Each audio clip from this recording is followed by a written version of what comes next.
बड़े आनंद के साथ, भक्ति के साथ आज उत्तम धर्म, त्याग धर्म की आराधना आपने कही और कहा उत्तम त्याग कहे जग सारा, औषधि शास्त्र अभय आहारा। 4 प्रकार के दान की बात कही गई। त्याग से जीवन में शांति का अनुभव होता है। दान से थोड़ा मोह कम होता है, पर त्याग से आपको परम शांति का अनुभव होता है। देखिए, दान और त्याग में अंतर क्या है? आप लोग दान करते हो, त्याग नहीं करते हो। क्या करते हो? क्योंकि दान वह है जो अपनी संपत्ति में से थोड़ा कुछ दे देना। सर्वस्व का नहीं होता दान, संपूर्णता का दान नहीं हुआ करता। दान एक देश होता है, थोड़ा होता है, अपनी एक मात्रा के अनुसार किया जाता है। लेकिन त्याग जो होता है वो सर्वस्व का होता है, जैसे 5 पापों का पूर्ण रूप से त्याग। इसलिए सबसे बड़े त्यागी अगर कोई है तो तुम्हारे मुनिराज हैं। कौन है? कारिकाएं हैं। इस प्रकार के जिन्होंने समस्त पाप और परिग्रहों को त्याग कर दिया, वही सही त्यागी है। पहले एक आदर्शी कहते थे, पहले ब्रह्मचारी नहीं बोलते थे। पहले लोग जब कोई आता था ब्रह्मचारी वगैरह, तो लोग उनको कहते ये त्यागी जी आए हैं। कौन आए हैं? त्यागी जी आए हैं, त्यागी जी को बुलाओ। क्यों? ये घर बार छोड़ करके सब कुछ गुरु चरणों में पहुंच गए ही हैं त्यागी जी। त्याग से कौन सा त्याग करना है, किसका त्याग करना है, कैसा त्याग करना है, ये सोचना चाहिए। वह त्याग करो जो तुम्हारे राग को कम करे। वह त्याग करो जो तुम्हारे लिए आनंद का कारक हो। वह त्याग करो जो आपके लिए परम शांति का कारण हो। तो ऐसा त्याग किस में होगा बताओ? महाराज, सबसे बड़ी बात है, देखा जाए कि तुम्हारा आखिर है क्या जो तुम त्याग करते हो। तुमने बनाया, मकान बनाया, सब कुछ किया, संपत्ति जोड़ी, सब कुछ किया, लेकिन ये बताओ, तुम जब अंत समय तुम्हारी श्वास निकली, तुम्हारे साथ कितना गया?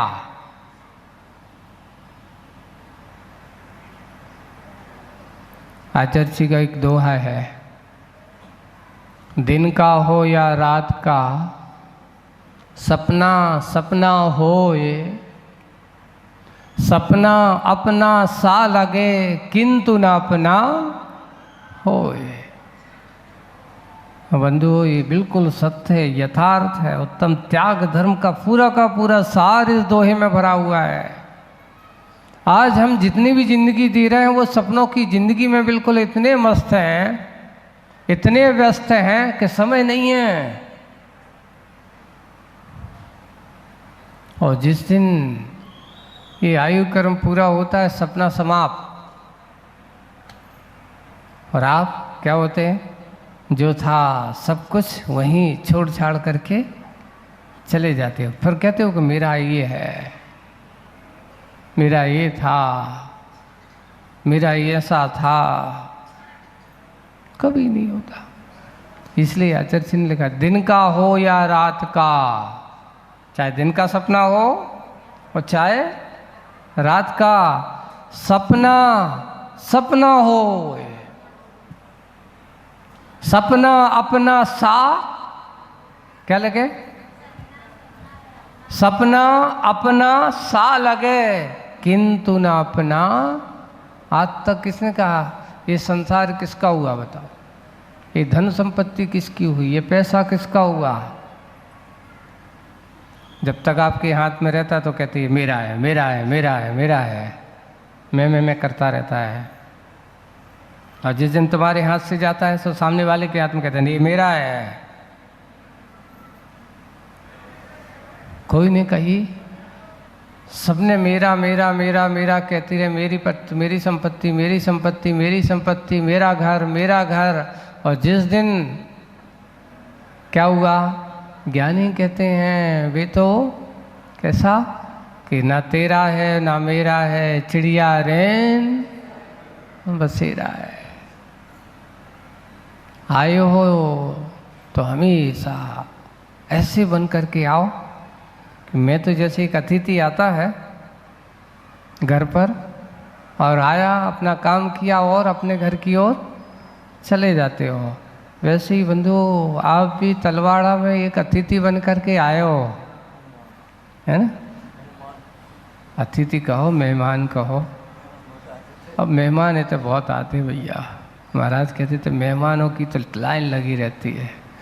एक बात है, इतना है हमने राजस्थान की बागड़ में मोही तो बहुत आत्मा है, लेकिन जितना मोह भगवान से मोह कम है इनको।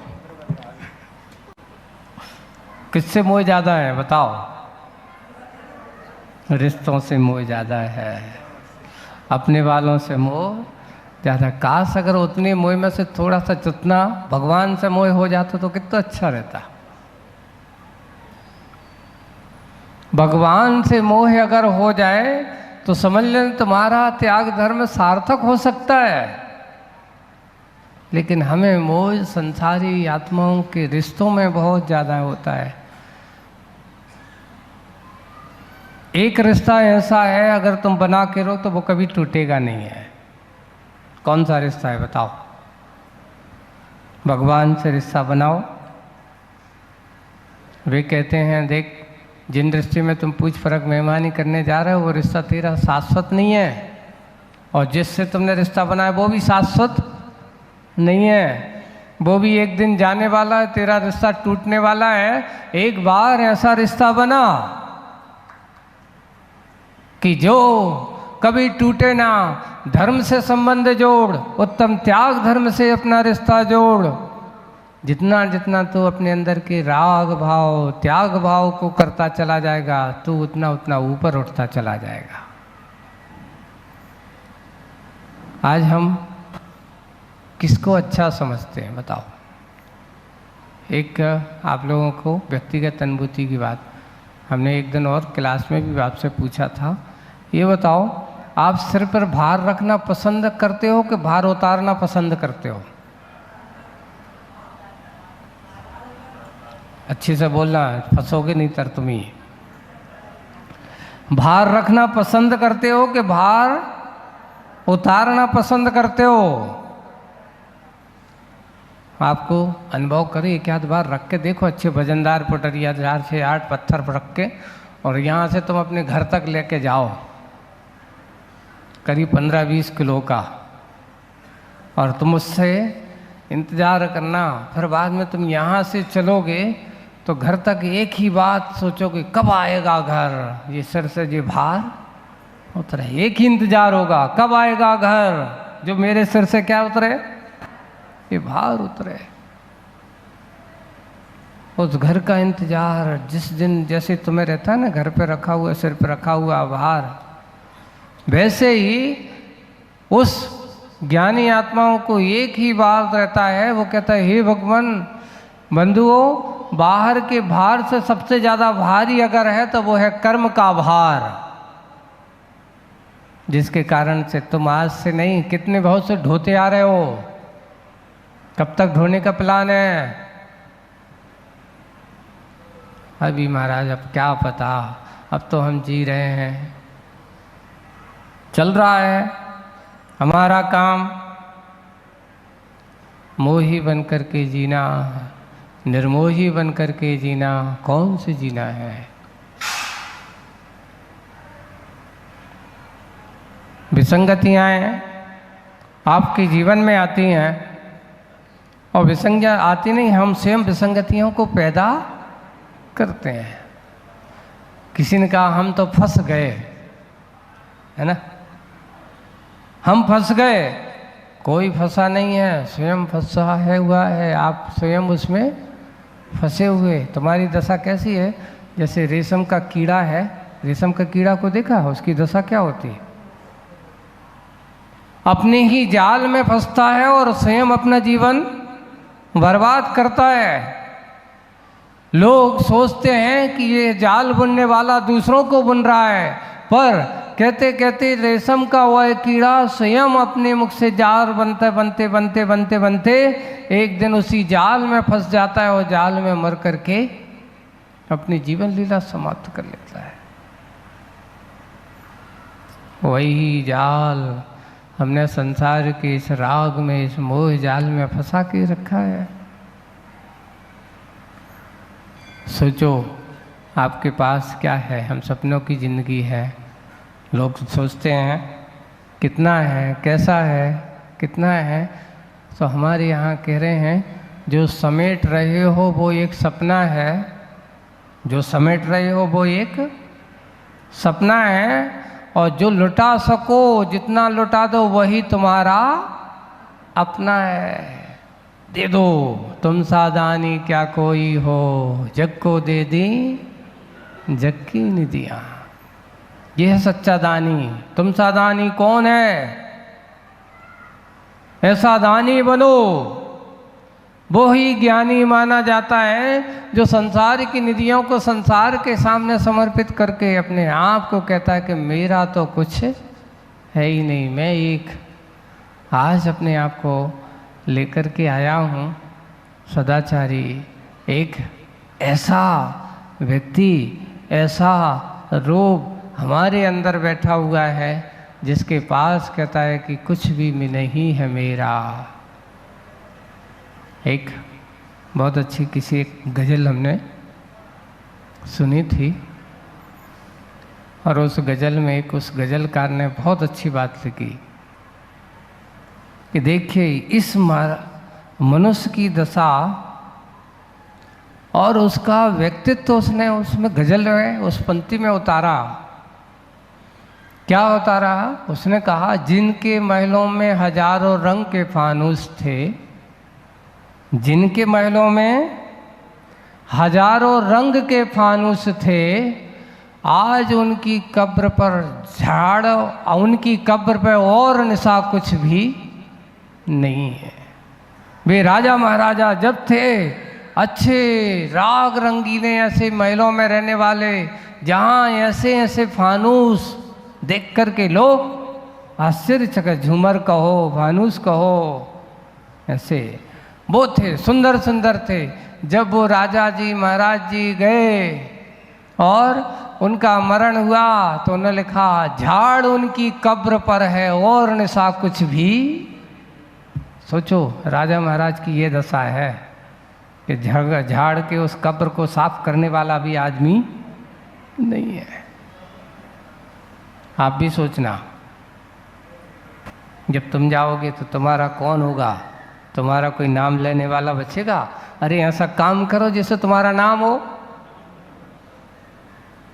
आज हम भगवंतों का नाम क्यों लेते? आज हम अपने आचार्यों गुरु महाराजों का नाम क्यों लेते? आज हम उन महापुरुषों का नाम क्यों लेते? क्यों? क्योंकि उनने ऐसा कुछ काम करके गए हैं। आज उस त्यागी की, उस वीतरागी की प्रशंसा हम करते हैं, उनकी पूजन करते हैं, उनकी आराधना करते हैं। किस लिए करते हैं? कि वे राजा के बेटे थे इसलिए। तीर्थंकर अच्छे महाराजाओं के बेटे थे इसलिए नहीं। राजा महाराजाओं के बेटे, वैभवशाली संपत्ति वालों की पूजा नहीं होती, पूजा उस त्याग धर्म की होती है, वीतरागता की होती है। अगर त्याग है, वीतरागता है, तो आपकी पूछ परख नाम होता है। अगर त्याग नहीं है तो तुम कितना ही जोड़ के रख लेना अपने घर के बंधुओं, जाने के बाद कुछ दिन तक लोग उसका नाम लेते हैं और फिर उसको भी भूल जाते। अरे भैया करो का है उनने अपने जोड़वे के अलावा, है ना। ऐसी ही दशा होती है। कभी कभार ऐसे आदमी जो होते ना, जिनका काम जोड़ने रखते जाओ, समेटते जाओ, लेकिन उन समेटने वालों की दशा क्या होती है? एक बार एक बहुत अच्छा छोटी सी कहानी सुनाते हैं। एक व्यक्ति को रात्रि में स्वप्न आया। अब वो आदमी कंजूस आदमी, एक कहावत है, बनिया स्वभाव के आदमी, लेना जानते पर देना नहीं जानते। एक बार एक बनिया, कहानी के बीच में एक कहानी और है। एक बनिया गिर गया गड्ढा में। कहाँ गिर गया? गड्ढा में। कहीं गांव से आ रहा था, गड्ढे में गिर गया। अब गिर गया तो गिर जाने के बाद उसने देखा नहीं, अब गड्ढे में गिरा है, चिल्ला रहा है। तभी वहां से एक व्यक्ति निकला और निकल करके उससे कहा, भैया निकालो। उसने कहा, लाओ तुम अपना हाथ दो। तो वो बनिया ने, कभी दिया हो तो दे, लिया तो खूब है। वो जानता था कि ये गांव का सेठ है, तो उसका साथी उसके साथ था, और उसके साथ होने के कारण से उससे कहा, वो बार बार कह के, सेठ हाथ दो तो हम तुम्हें बाहर निकालें। पर सेठ को भरोसा नहीं, कहीं इसने हमें पटक दिया तो, छोड़ दिया तो, उसको भरोसा नहीं है। तो सामने वाला कहता, अरे तू जानता नहीं, ये बनिया आदमी है, ये देना नहीं जानता, लेना जानता है। ये आदमी क्या करता है? लेना जानता है, ऐसे स्वभाव के। तो उसने फिर उससे कहा, एक काम करो, थोड़े से कहने का तरीका बदलो। अब क्या करो? उससे ये कहो, हाथ दो मत, सेठ जी हाथ लो। क्या करो? हमारा जो हाथ लो। जब उसने ऐसा कहा तो उसने उसका हाथ पकड़ लिया, और उसने हाथ पकड़ा और वो खींच करके उसको